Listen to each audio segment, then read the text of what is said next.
Evangelizar é difundir as boas novas de que Jesus Cristo morreu por nossos pecados e ressuscitou segundo as Escrituras, e de que, como Senhor e Rei, Ele agora oferece o perdão dos pecados e o dom libertador do Espírito a todos os que se arrependem e creem. O parágrafo 4 do Pacto de Lausanne nos convida a não esquecer da evangelização como proclamação verbal das boas obras. Recuperar essa vocação evangelística não é negar o valor do serviço cristão ao mundo, mas reconhecer que nenhuma transformação é mais profunda do que aquela que nasce do novo nascimento em Cristo.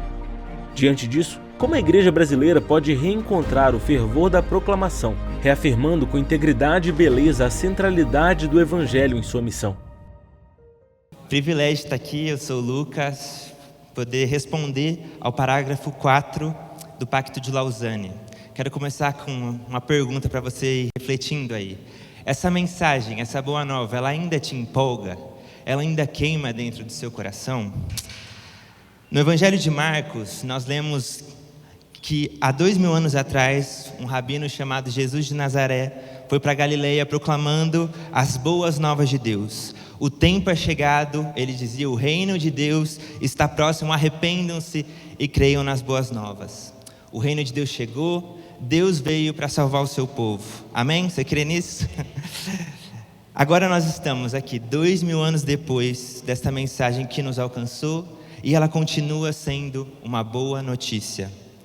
Nesses 2000 anos já aconteceram tantas coisas, tantas outras notícias boas, ruins, novas ideologias, projetos políticos, escolas artísticas, preocupações, medos, desafios, ênfases, indo e vindo. Ao mesmo tempo, a gente tem novas opções no panteão de deuses modernos. Novos tipos de fé surgem e as suas narrativas falidas de salvação. Narcisismo, cultura do selfie moderno, humanismo, materialismo, hedonismo, apenas alguns exemplos da nossa contemporaneidade. Promessas de plenitude e realização brotam de todos os lados e somos engolidos por inúmeras, entre aspas, boas novas, promessas de reinos e de redenção.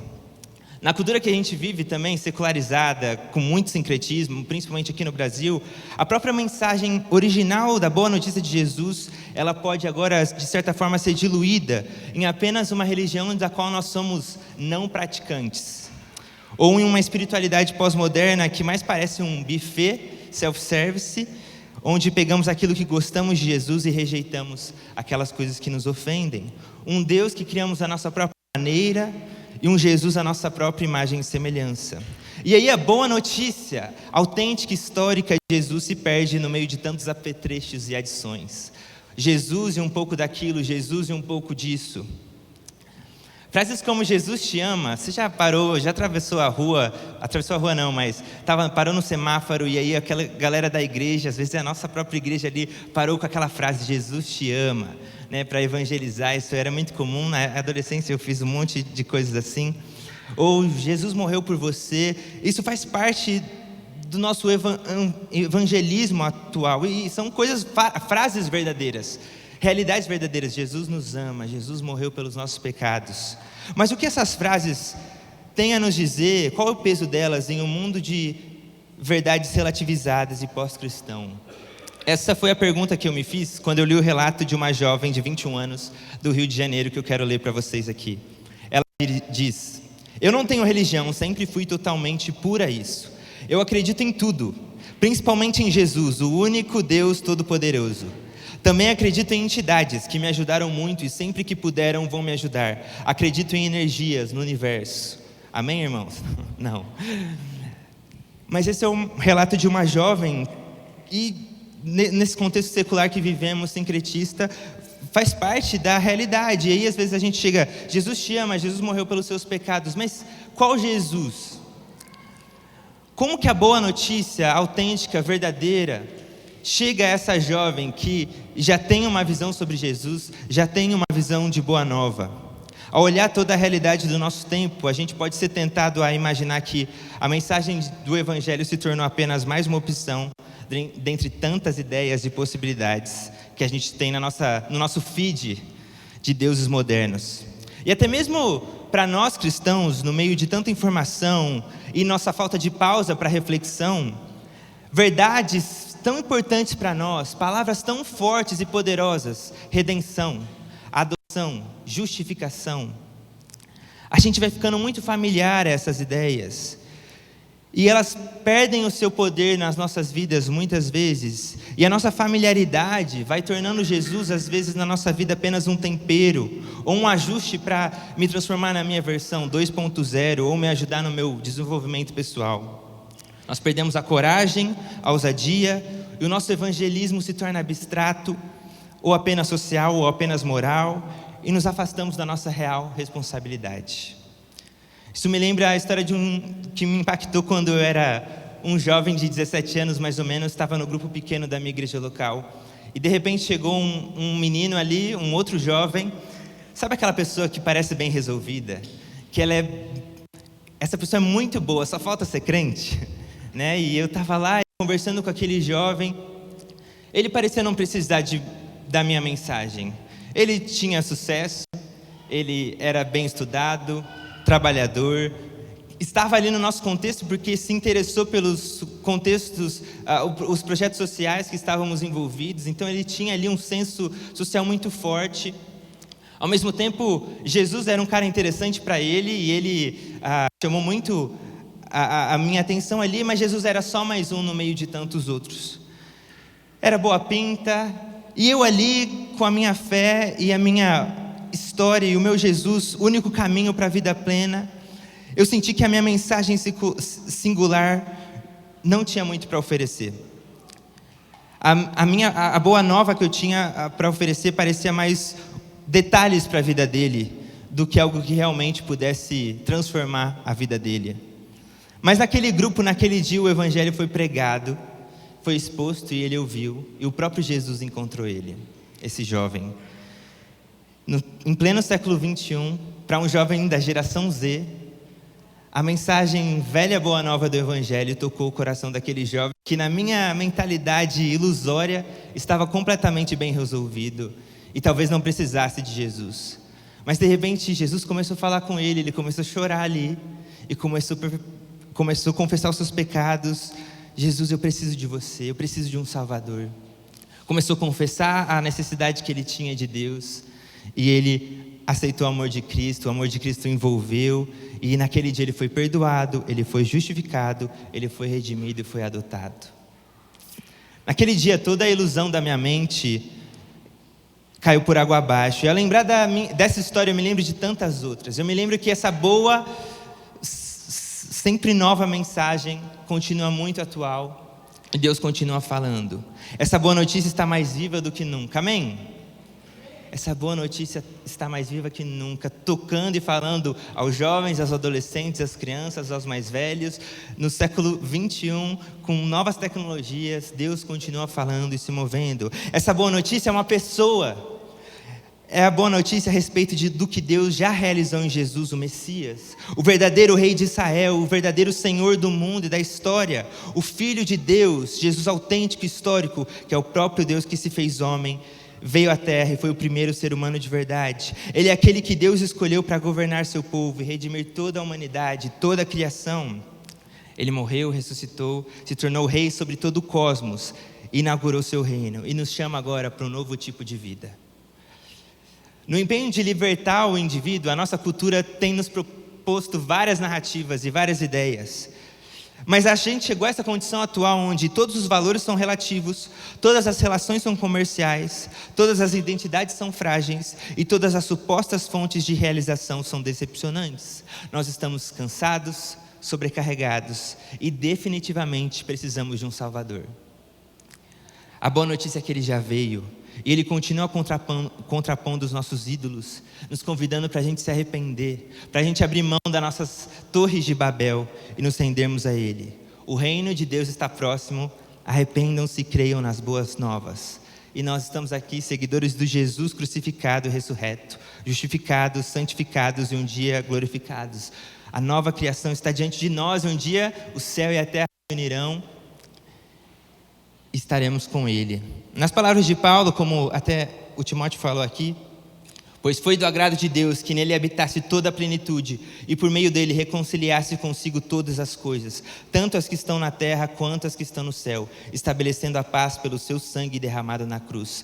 Antes vocês estavam separados de Deus e em suas mentes eram inimigos por causa do mau procedimento de vocês. Mas agora ele os reconciliou pelo corpo físico de Cristo, mediante a morte, para apresentá-los diante dele, santos, inculpáveis e livres de qualquer acusação, desde que continuem alicerçados e firmes na fé, sem se afastarem da esperança do evangelho que vocês ouviram e que tem sido proclamado a todos os que estão debaixo do céu.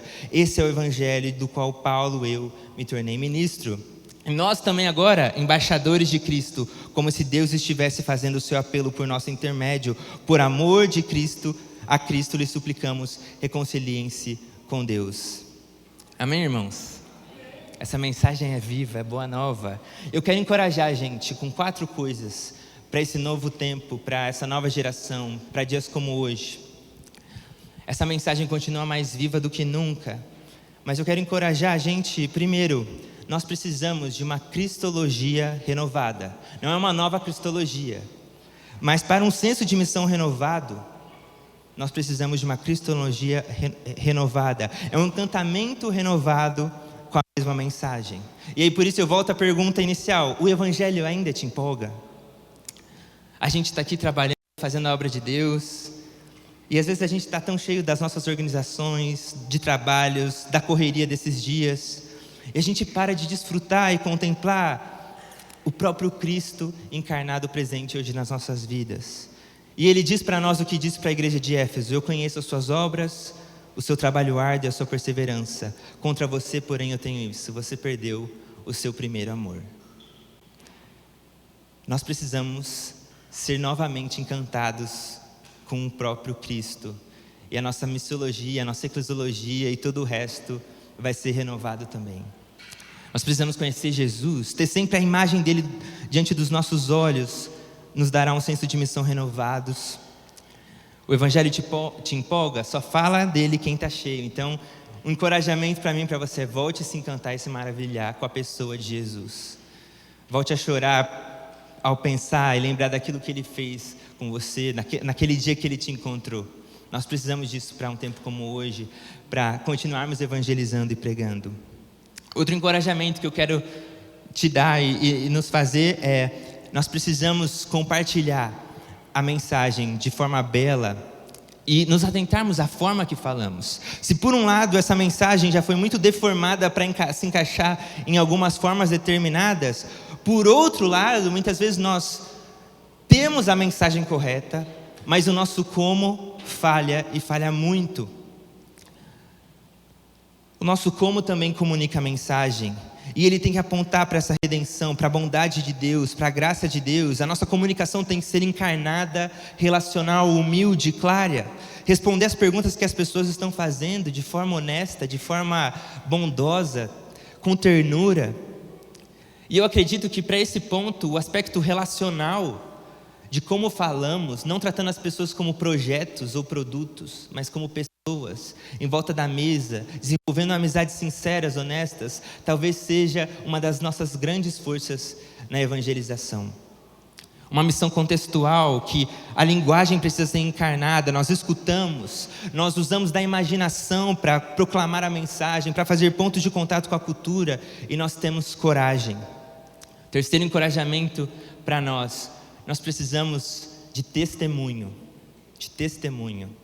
A minha geração precisa de referenciais. E nós, muitas vezes, sofremos por não os encontrarmos. E nós precisamos também nos tornarmos esses referenciais.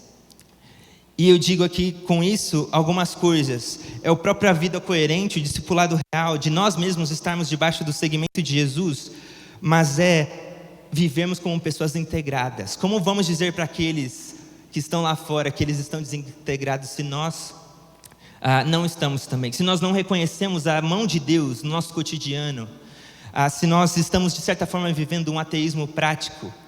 Um outro ponto disso também do nosso testemunho: os nossos ritmos e rotinas muitas vezes testificam que estamos mais secularizados seguindo a cultura deste tempo do que seguindo a Jesus. E a nossa correria, A nossa falta de conseguir parar e falar a alguém mais novo e andar com as pessoas revela muitas vezes a nossa falta do testemunho do verdadeiro seguimento de Jesus. E por último, coragem. Quero encorajar eu e você a vivermos com coragem. Coragem para falar, para continuar pregando o Evangelho. E às vezes a gente fica com muitos rodeios, fala muito sobre e faz muito pouco. E eu fui confrontado até sobre isso, porque eu estou falando aqui sobre evangelização. E hoje, vindo para cá no Uber, eu poderia ali ter conversado com um motorista, falado talvez de Jesus para ele, sabe, alguma coisa assim, né? E eu quis dormir. E tá tudo bem, né? Sem crise. Mas quantas vezes nós não arriscamos, nós não fazemos aquele mínimo, que às vezes é orar por alguém que compartilhou uma história com a gente. A gente é aquela típica coisa, né, a pessoa compartilha alguma coisa e a gente fala, é complicado, né? Tá difícil. Ao invés de, posso orar por você, posso te encorajar, trazer uma palavra de Deus para você. Então quero encorajar você a ter coragem, para continuar proclamando essa boa nova, essa mensagem. E coragem também para não diluir a mensagem.